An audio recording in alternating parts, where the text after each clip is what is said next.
Hi dear friends, this is Jnaneshwar and welcome to our online session biotechnology principles and processes. तो आज के lecture में हम discuss करने वाले हैं tools of recombinant DNA technology. In that enzymes हम आज डिस्कस करने वाले हैं।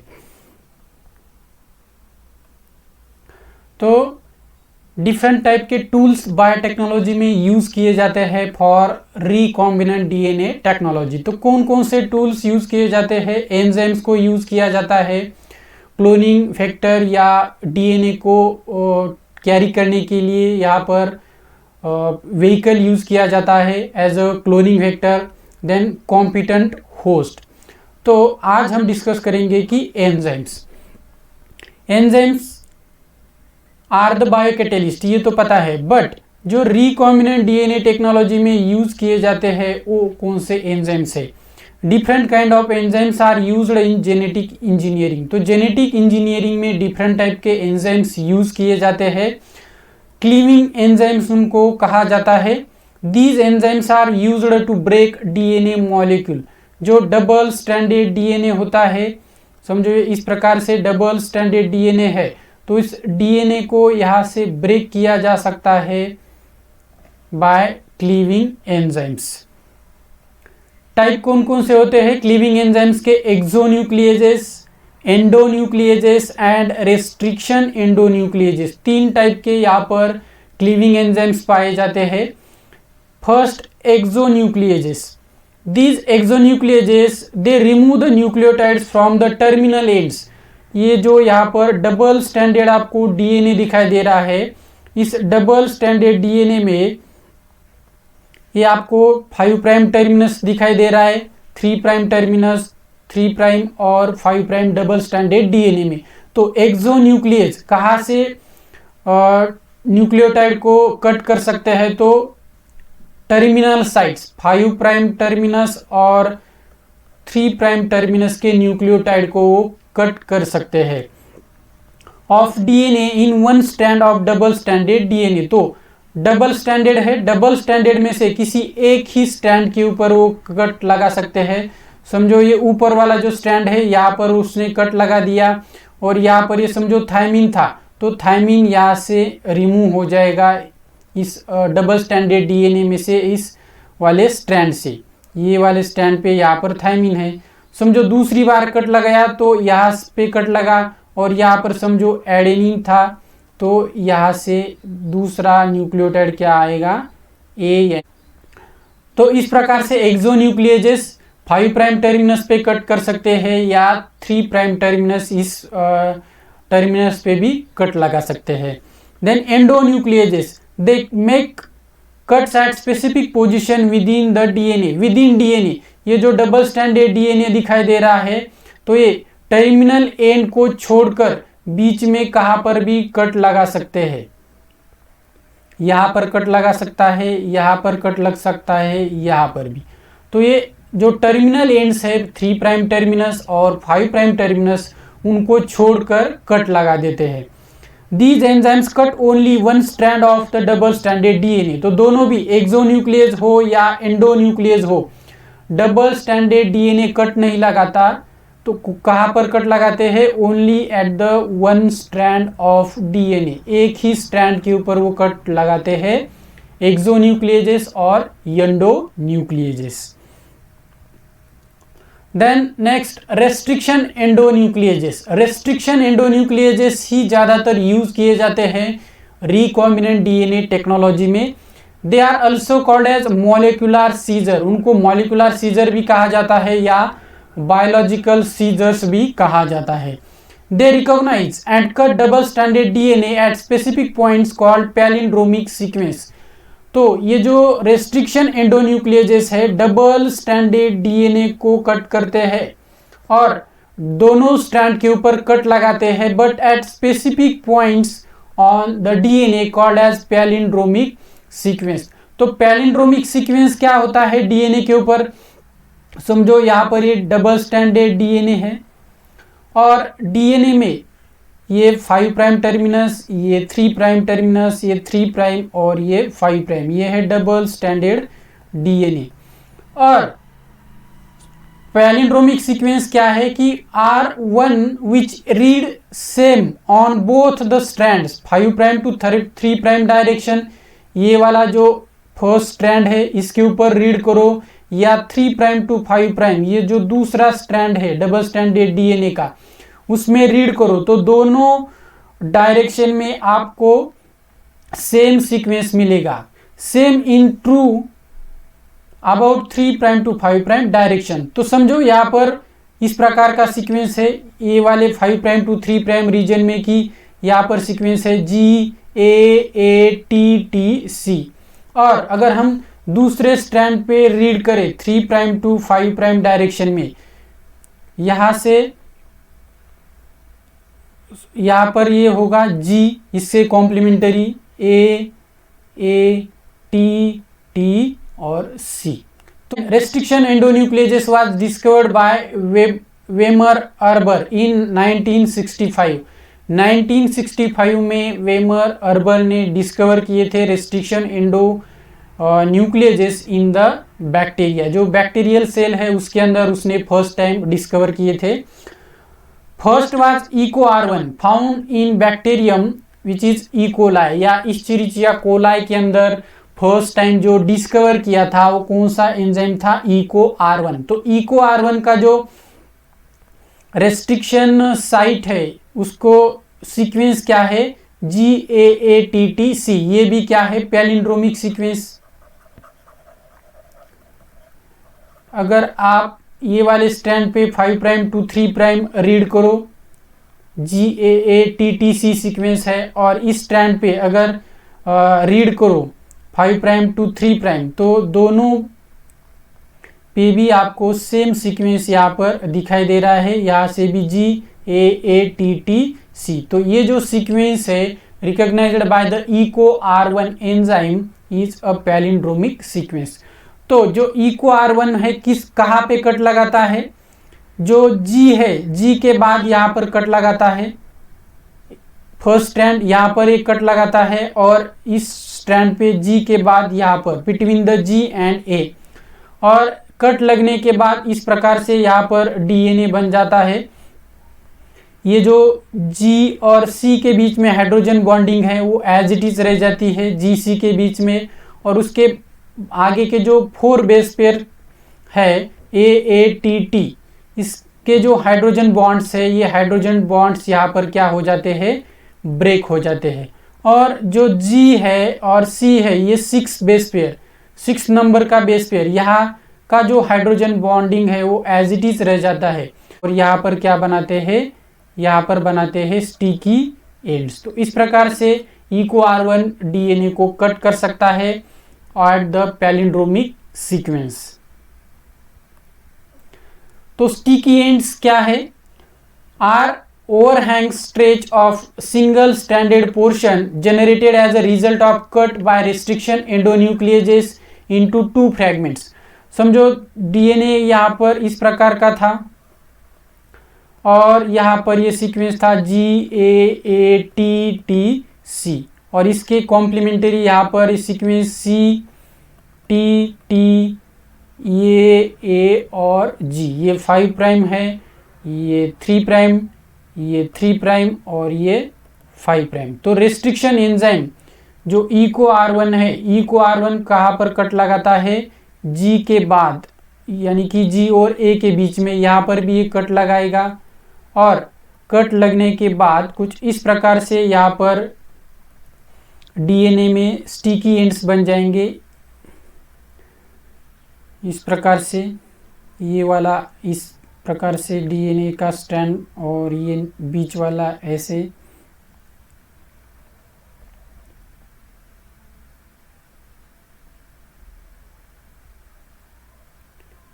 और ये इस प्रकार से। तो यहाँ पर जो G है, G के यहाँ पर कट लगा, G के सामने C एज इट इज रहेगा, हाइड्रोजन बॉन्डिंग रहेगा, बट ये जो यहाँ पर एडेनिन एडेनिन थायमिन थायमिन है, और उसके आगे ये साइटोसिन है, और यहाँ पर ये G है, हाइड्रोजन बॉन्डिंग रहेगा, बट यहाँ पर ये T और ये है। तो इस प्रकार से यहाँ पर स्टिकी एंड्स बन जाते हैं after the action of restriction endonuclease, यहाँ पर हमने एग्जांपल लिया था EcoR1 एंजाइम का। स्टिकी एंड्स क्यों कहा जाता है? वो क्या कर सकते हैं? हाइड्रोजन बॉन्डिंग कर सकते हैं।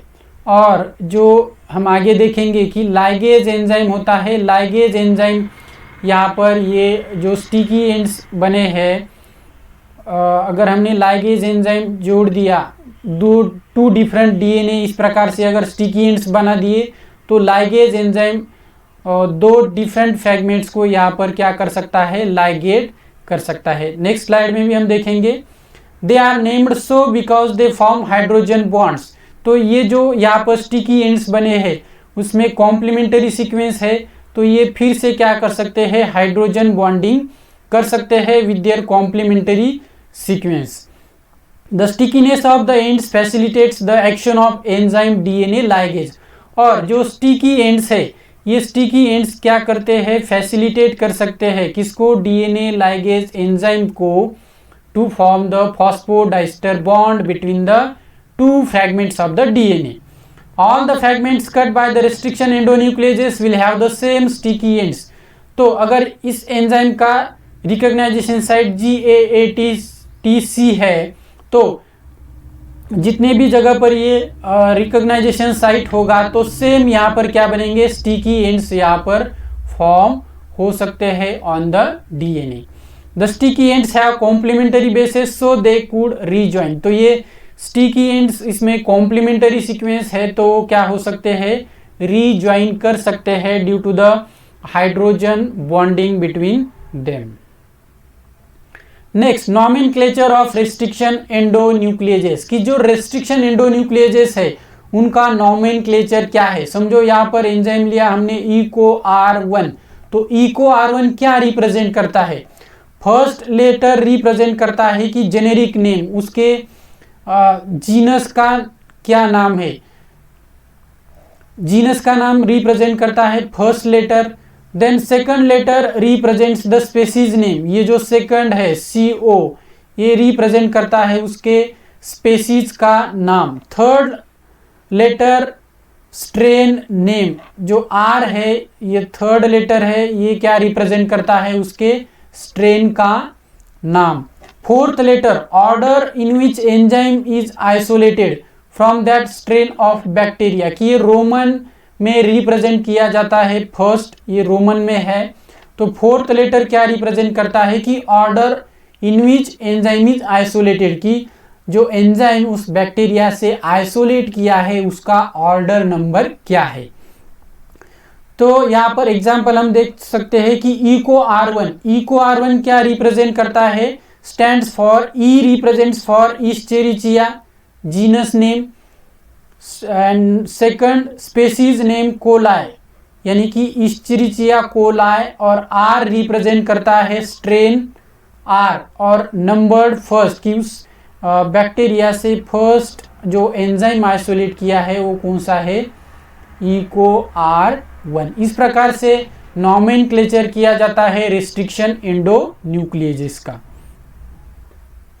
Then action of restriction enzyme, की एक्शन किस प्रकार का है रेस्ट्रिक्शन एंजाइम्स का?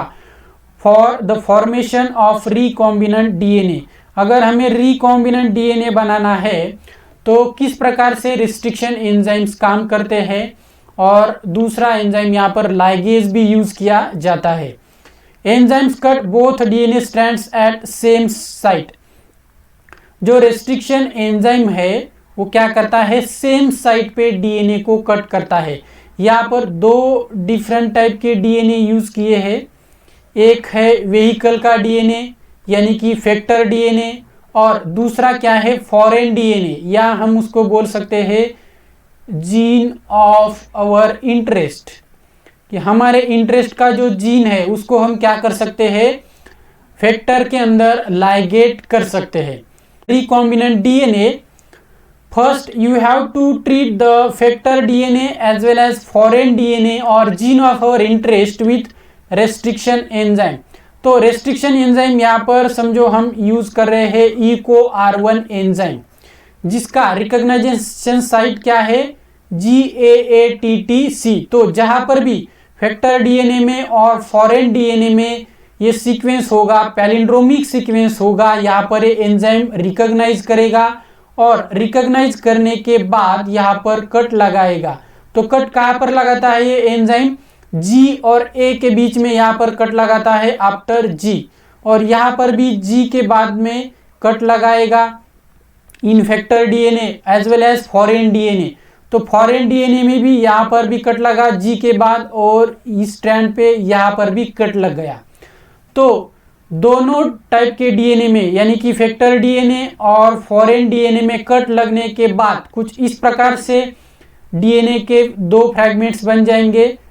First fragment from the type 1 DNA, ये वाला फ्रैगमेंट 1 और ये समझो फ्रैगमेंट 2, और दोनों पे भी यहाँ पर कौन से एंड्स बने हैं? स्टिकी एंड्स बने हैं। ये वाला जो है उसको क्या कहा जाता है? स्टिकी एंड्स, यानी कि एक दूसरे से वो कॉम्प्लीमेंटरी है तो वो हाइड्रोजन बॉन्डिंग कर सकते हैं। तो ये दोनों पे भी हाइड्रोजन बॉन्डिंग कर सकते हैं और यहाँ पर स्टिकी एंड्स बन गए। और दूसरा यहाँ पर एंजाइम यूज किया जाता है डीएनए लाइगेज। डीएनए लाइगेज का काम है कि 5 प्राइम फॉस्फेट ग्रुप और 3 प्राइम हाइड्रोक्सिल ग्रुप के बीच में यहाँ पर फॉस्फोडाइस्टर बॉन्ड बनाना। तो जो यहाँ पर 5 प्राइम, यहाँ पर ये 3 प्राइम, ये डीएनए का है समझो 5 प्राइम और ये है 3 प्राइम, ये है 5 प्राइम और ये है 3 प्राइम। तो जो यहाँ पर 3 प्राइम एंड है ये वाला और ये वाला 5 प्राइम, तो डीएनए लाइगेज क्या करेगा? इसको फॉस्फोडाइस्टर बॉन्ड बना सकता है डीएनए लाइगेज। और जो यहाँ पर कॉम्प्लीमेंटरी सीक्वेंस है स्टिकी एंड में, वो एक दूसरे से हाइड्रोजन बॉन्डिंग कर सकते हैं। आपको पता है कि नाइट्रोजन बेसेस एक दूसरे से हाइड्रोजन बॉन्डिंग कर सकते हैं। एडेनिन कर सकता है थायमिन के साथ, थायमिन एडेनिन और ग्वानिन कर सकता है साइटोसिन के साथ, और साइटोसिन कर सकता है ग्वानिन के साथ। तो यहाँ पर फॉस्फोडाइस्टर बॉन्ड बनाने का काम कौन करता है? DNA ligase. और डीएनए लाइगेज क्या कर देगा? दो डीएनए फ्रैगमेंट्स जो है ये फैक्टर डीएनए का फ्रैगमेंट और फॉरेन डीएनए का फ्रैगमेंट, तो दो डिफरेंट टाइप के डीएनए को वो क्या कर सकता है? यहाँ पर ज्वाइन कर सकता है या लाइगेट कर सकता है by using the ATP as a. तो कुछ इस प्रकार से जो सीक्वेंस था GAATTC, यहाँ पर जो इस तरफ दिखाई दे रहा है ये है फैक्टर का डीएनए, और यहाँ पर दिखाई दे रहा है वो कौन सा है? Foreign DNA. तो इस प्रकार से फैक्टर डीएनए को लाइगेट कर दिया फॉरेन डीएनए के साथ, तो यहाँ पर रिकॉम्बिनेंट डीएनए बन गया है। Then restriction modification system in bacteria. Bacteria समझो ये बैक्टीरियल सेल है, बैक्टीरिया के पास उसका खुद का जीनोमिक डीएनए भी है। और बैक्टीरिया को क्या कर सकते हैं? उसके जो वायरसेस होते हैं उनको क्या कहा जाता है? बैक्टीरियोफाज। तो बैक्टीरियोफाज के पास उसका खुद का डीएनए होता है, जेनेटिक मटेरियल। और जो बैक्टीरिया है, बैक्टीरिया के पास भी उसका क्या है? जेनेटिक मटेरियल है। तो रेस्ट्रिक्शन एंजाइम क्या करते हैं? डीएनए को जहां पर भी उसका स्पेसिफिक सीक्वेंस आया वहां पर वो कट लगा सकते हैं। समझो इको R1 का है GAATTC, यहाँ पर भी GAATTC, इस प्रकार से सीक्वेंस रहेगा। ये बैक्टीरिया के जीनोमिक डीएनए सीक्वेंस हो, बैक्टीरिया के जीनोमिक डीएनए में सीक्वेंस हो, या जो वायरस है बैक्टीरियोफाज ने बैक्टीरिया को इन्फेक्ट किया और बैक्टीरियोफाज का डीएनए किसके अंदर चला गया? इस बैक्टीरिया के अंदर चला गया। समझो ये रेड कलर वाला क्या है कि बैक्टीरियोफाज का डीएनए है। तो बैक्टीरिया क्या करता है? खुद के डीएनए को प्रोटेक्ट करता है। जो बैक्टीरिया है सेल्फ उसका जो डीएनए है उसको प्रोटेक्ट करता है, और जो बैक्टीरियोफाज का डीएनए है, बैक्टीरियोफाज के डीएनए को क्या करता है? कट लगा सकता है। तो क्योंकि बैक्टीरियोफाज जो कि वायरस है बैक्टीरियल सेल का, तो वो बैक्टीरिया के अंदर ग्रो नहीं होना चाहिए। इसीलिए ये जो इसको कहा जाता है कि एक प्रकार का ये इम्यून सिस्टम है बैक्टीरिया के पास, की रेस्ट्रिक्शन मॉडिफिकेशन सिस्टम, कि खुद के डीएनए को प्रोटेक्ट करे और जो वायरस का डीएनए है यानी कि बैक्टीरियोफाज का डीएनए है उसको क्या करे, कट लगाए। तो कैसे डिफरेंशिएट किया जाता है बैक्टीरियल डीएनए को और बैक्टीरियोफाज डीएनए को? तो इसके पास दो कंपोनेंट होते हैं रेस्ट्रिक्शन मॉडिफिकेशन सिस्टम में, एक होता है रेस्ट्रिक्शन एंजाइम और दूसरा होता है मॉडिफिकेशन एंजाइम। तो रेस्ट्रिक्शन एंजाइम क्या करते हैं, which identifies the introduced foreign DNA and cut into pieces called restriction endonucleases. समझो ये बैक्टीरियल सेल है और बैक्टीरियल सेल के अंदर यहाँ पर ये डीएनए आया, किसका, बैक्टीरियोफाज का, और उसके अंदर GAATTC सीक्वेंस है। और ये बैक्टीरिया क्या करेगा, जो EcoR1 एंजाइम है बैक्टीरिया ने जो प्रोड्यूस किया है रेस्ट्रिक्शन एंजाइम, इस डीएनए को वो यहाँ पर कट लगाएगा और ये जो बैक्टीरियोफाज वायरस है बैक्टीरिया का, वो बैक्टीरिया के अंदर ग्रो नहीं कर पाएगा। एक प्रकार का क्या है, इम्यून सिस्टम है फॉर द बैक्टीरियल सेल। तो बैक्टीरियोफाज का अगर वायरस आया तो उसको कट लगा जा सकता है bye the restriction enzyme. Restriction enzymes restricting the propagation of foreign DNA of bacteriophage into the host bacterium. तो जो होस्ट सेल है बैक्टीरिया, उसके अंदर बैक्टीरियोफाज के डीएनए को प्रोपोगेट नहीं किया जा सकता bye the restriction enzyme. But bacteria के पास खुद का भी जीनोमिक डीएनए है, उसको क्या करना है, प्रोटेक्ट करना है। तो किस प्रकार से प्रोटेक्ट किया जाता है, by the modification enzyme. These modification enzymes add a methyl group. ये जो मॉडिफिकेशन एंजाइम होते हैं ये क्या करते हैं, मिथाइल ग्रुप को ऐड करते हैं over the DNA sequence recognised by the restriction enzyme. समझो EcoR1 क्या करता है, GAATTC को रिकॉग्नाइज करता है। तो ये समझो क्या है, ये है जीनोमिक डीएनए बैक्टीरिया का। तो बैक्टीरिया क्या करता है, उसका जो खुद का जीनोमिक डीएनए है, उस जीनोमिक डीएनए के ऊपर क्या करता है, जहां पर भी GAATTC सीक्वेंस हो यहां पर वो क्या करता है, मिथाइल ग्रुप को ऐड करता है। तो जहां पर भी मिथाइल ग्रुप यहां पर एडेड है बैक्टीरिया के जीनोमिक डीएनए के ऊपर, वहां पर रेस्ट्रिक्शन एंजाइम रिकॉग्नाइज नहीं कर पाते। और अगर उन्होंने वहां पर रिकॉग्नाइज नहीं किया तो वो क्या नहीं कर सकते, उस डीएनए को कट नहीं कर सकते।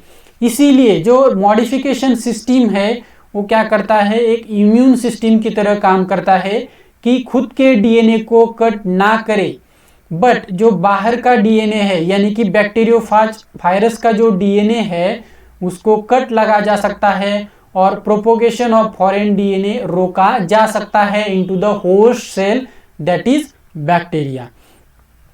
In this way, bacteria modifies and protects its own chromosomal DNA from cleavage by restriction enzymes। तो इस प्रकार से प्रोटेक्ट किया जा सकता है।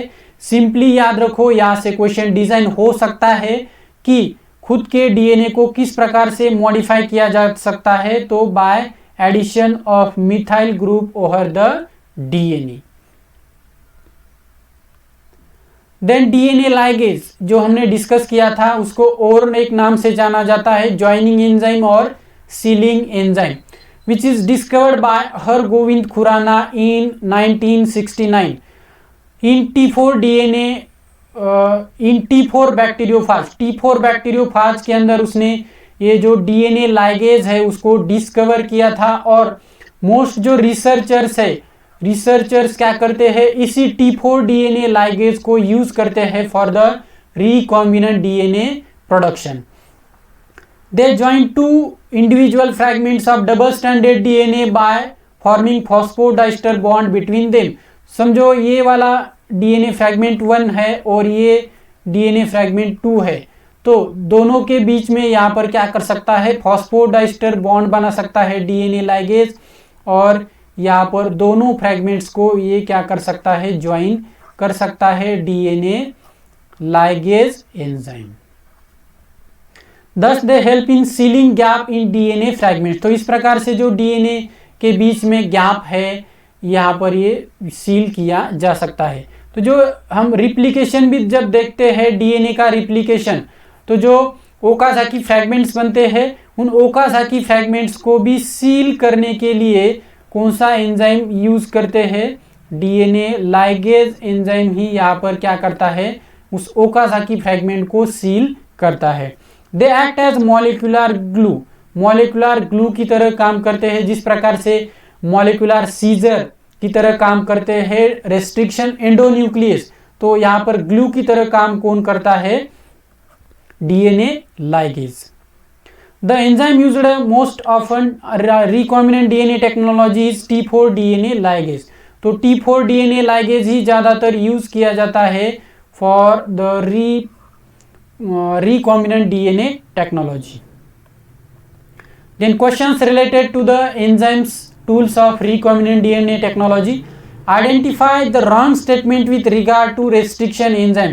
कि restriction enzyme के बारे में यहाँ पर कौन सा statement wrong है? Each restriction enzyme functions by inspecting the length of a DNA sequence। सही है, समझो यहाँ पर GAATTC पैलिंड्रोमिक सीक्वेंस है रिस्ट्रिक्शन एंजाइम का। तो डीएनए में समझो इतना लंबा डीएनए है, तो यहाँ पर एक सीक्वेंस है, यहाँ पर दूसरा ये सेम सीक्वेंस है और यहाँ पर तीसरा। तो जो रेस्ट्रिक्शन एंजाइम क्या करता है? इंस्पेक्शन करता है कि डीएनए में कहाँ कहाँ पर सीक्वेंस है। यहाँ पर है तो यहाँ पर डीएनए को कट करेगा, यहाँ पर भी कट करेगा और यहाँ पर भी कट लगाएगा। ये स्टेटमेंट सही है। They cut the strand of DNA at palindromic sequence। Yes, palindromic sequence में कट करते हैं। They are useful in genetic engineering। Yes, sticky ends can be joined by using restriction enzyme।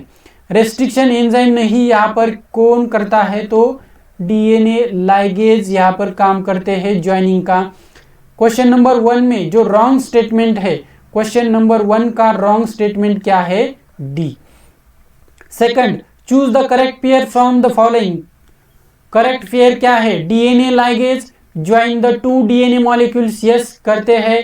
Polymerases break the DNA into fragment. Polymerase नहीं करते, ये restriction enzyme काम करते हैं, ये गलत पेयर है। Nucleases separate the 2 strands of DNA. नहीं, सेपरेट नहीं करते, डीएनए को कट लगाते हैं nucleases. Exonucleases make cuts at specific positions within DNA. ये विद इन डीएनए नहीं करते, ये टर्मिनस पे करते हैं डीएनए को। इसमें भी 5 प्राइम टर्मिनस और 3 प्राइम टर्मिनस। तो इसका जो करेक्ट पेयर है, करेक्ट पेयर है क्वेश्चन नंबर 2 का करेक्ट पेयर है ये first option. The specific palindromic sequence which is recognised by eco R1। तो इको R1 का रिकॉग्नाइजेशन साइट क्या है? पैलिंड्रोमिक सीक्वेंस 5 प्राइम GAATTC और GAATTC। इसका फर्स्ट ही ऑप्शन है, दूसरे ऑप्शन देखने की जरूरत ही नहीं है। GGAACC ये नहीं है। इको R1 का याद रखो, एंजाइम का जो रिकॉग्नाइजेशन साइट है ये है GAATTC पैलिंड्रोमिक सीक्वेंस। तो क्वेश्चन थर्ड का ऑप्शन है ये। Thank you dear students for watching the video. और जिन्होंने इस चैनल को सब्सक्राइब नहीं किया है प्लीज़ चैनल को सब्सक्राइब करें और बेल आइकॉन का बटन प्रेस करें ताकि आपको अपकमिंग इम्पॉर्टेंट वीडियोस के नोटिफिकेशंस मिलते रहे।